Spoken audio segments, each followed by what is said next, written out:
জোয়ার আসলে ভাটিল পানি পূজায় কেন নাহি জানি, তবে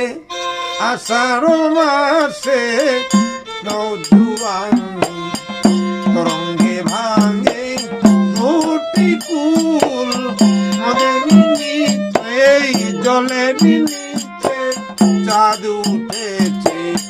ধরতে গেলেই বাজে কুল।